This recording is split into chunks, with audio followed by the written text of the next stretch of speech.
La justice européenne a tranché. Le versement des fonds européens peut être conditionné au respect de l'état de droit. Les recours de Varsovie et de Budapest contre le dispositif ont été rejetés. La Russie a annoncé le retrait de certaines forces armées à la frontière ukrainienne. Joe Biden reste sceptique et a de nouveau mis en garde Moscou en cas d'invasion de l'Ukraine. Après le Danemark et la Norvège, les Pays-Bas annoncent à leur tour la fin de la plupart des restrictions. La Belgique, elle, décide de passer à la semaine de 4 jours sans perte de salaire.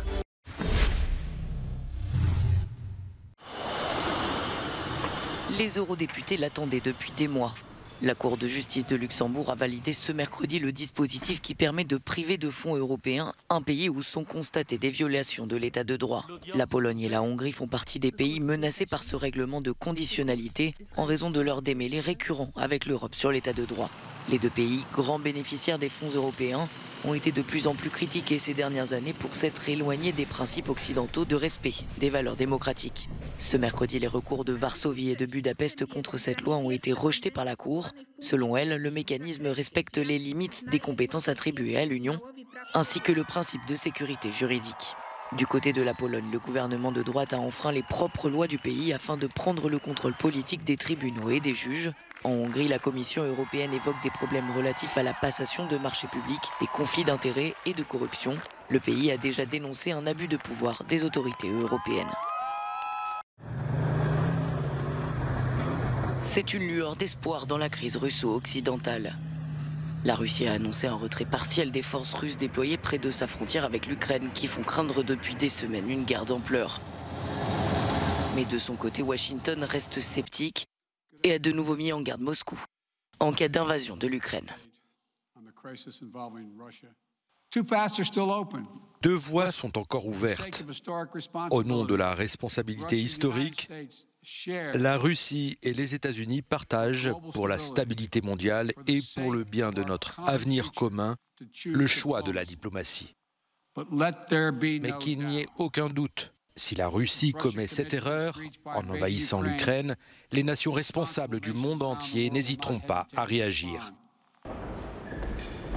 Après sa rencontre avec le chancelier allemand, le président Vladimir Poutine a rappelé qu'il ne voulait pas d'une guerre tout en martelant que l'expansion de l'OTAN et les ambitions de l'Ukraine de rejoindre l'Alliance constituaient une menace pour la Russie.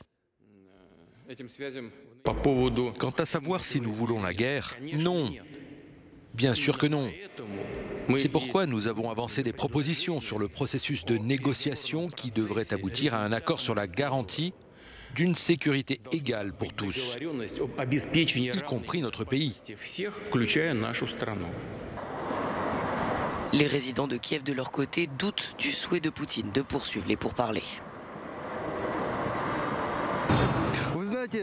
Vous savez, Poutine n'est pas au centre de mes intérêts. Il est le président de l'État voisin. Je vis dans mon pays. J'ai mon président et je m'intéresse au président Volodymyr Zelensky. Et ce que disent les autres présidents, je les laisse parler. Personne ne le croit. Le monde ne le croit pas. Bien que les risques immédiats de guerre semblent s'éloigner, une journée d'unité nationale a été mise en place par le président ukrainien ce mercredi. Un vent de liberté va souffler sur les Pays-Bas. La plupart des restrictions vont être levées dès le 25 février prochain. Fini le pass sanitaire dans les bars, les discothèques et les restaurants qui retrouveront leurs horaires d'avant la pandémie et les masques ne seront plus obligatoires dans la plupart des lieux publics. Les Pays-Bas avaient imposé certaines restrictions les plus strictes d'Europe. Ils entendent s'ouvrir à nouveau et rejoignent ainsi le Danemark et la Norvège. Si de nombreux pays lèvent les restrictions, d'autres se battent encore pour que leur population soit vaccinée. L'Organisation mondiale de la santé appelle à un effort de vaccination accru en Europe de l'Est. Au cours des 2 dernières semaines, les cas de Covid-19 ont plus que doublé dans 6 pays, dont l'Arménie, la Russie, l'Ukraine et le Bélarus, alors que le variant Omicron se propage vers l'Est de l'Europe. La pandémie a modifié la manière de travailler de nombreux Européens avec une mise en place accélérée du télétravail. La Belgique, elle, va plus loin et accorde aux salariés le droit de travailler une semaine de 4 jours sans aucune perte de salaire. Un changement dans le cadre d'une refonte du droit du travail. Le gouvernement entend donner plus de flexibilité aux entreprises et aux salariés. Désormais, les Belges pourront travailler jusqu'à 10 heures par jour pour bénéficier d'un week-end de 3 jours. En revanche, en Slovénie, les professionnels de la santé sont appelés à se mobiliser ce mercredi pour protester contre une réduction de 5% des salaires dans le secteur public.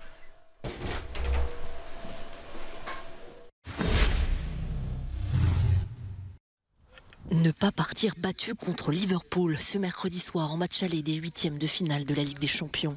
L'entraîneur de l'Inter l'assure, les Nerazzurri se battront avec leurs armes face à des Reds qui devraient aligner leurs 2 attaquants stars. Mohamed Salah et Sadio Mané rentrés de la CAN. Liverpool qui nourrit de grosses ambitions à survoler le groupe B, remportant tous ses matchs.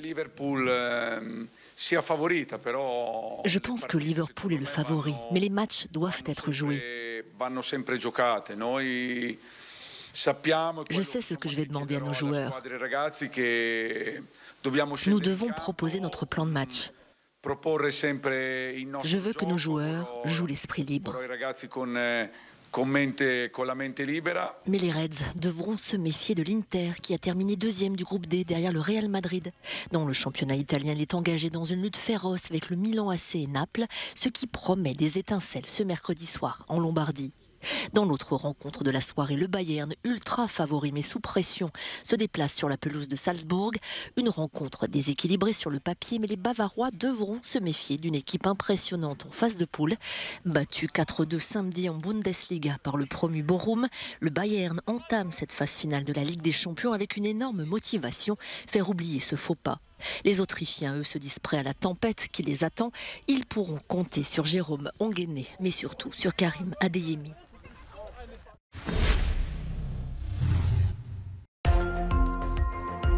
Cimetière puis lieu de culte, le célèbre cercle de pierre de Stonehenge, dans la campagne anglaise, a bien des secrets à révéler. Des secrets exposés au British Museum de Londres. Plus de 430 objets qui mettent en lumière la vie et les besoins spirituels de ceux qui ont construit le monument, vieux de 4500 ans.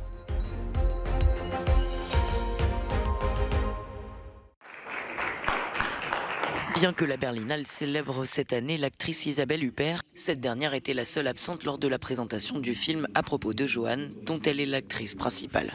Le réalisateur Laurent Larivière était néanmoins présent avec le reste de l'équipe, la jeune actrice britannique Freya Mavor et le célèbre acteur allemand Lars Eidinger. Verstehen Sie? Aber das ist doch sehr gut. À propos de Joanne est l'histoire d'une éditrice dont le passé ressurgit à travers le retour d'un amour oublié. Le film l'emmène à travers 40 ans d'histoire européenne, en Irlande, en France et en Allemagne.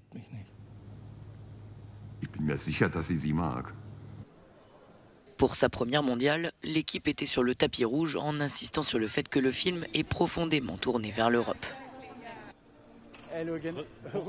On a majoritairement trouvé de l'argent en Europe, donc à Dublin, en Allemagne et dans ce système européen. Donc on est très heureux. Et je suis très heureux aussi de le présenter à la Berlinale, qui est un festival européen, qui est une capitale importante.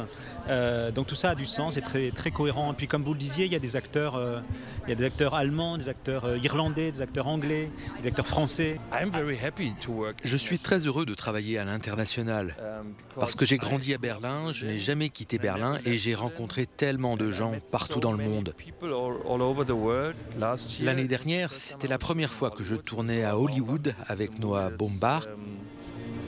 C'est un film qui arrive en fin d'année avec Adam Driver et Greta Gerwig. Je me sens très privilégié, très heureux et je me rends compte que je suis vraiment francophile. J'aime vraiment le cinéma français, j'aime les Français. Je pense que les Français ont le meilleur humour.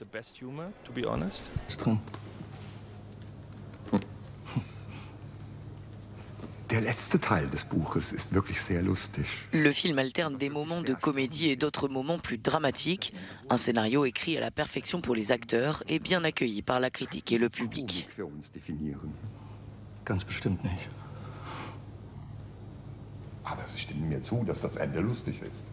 Malgré l'absence d'Isabelle Huppert, testée positive au Covid et qui devait recevoir un ours d'or pour l'ensemble de sa carrière, la Berlinale 2022 se déroule dans des conditions presque normales. Le festival dure pour le public jusqu'à dimanche, mais c'est ce mercredi que le jury, présidé par M. Night Shyamalan, remettra le tant convoité ours d'or à choisir parmi les 18 films en compétition.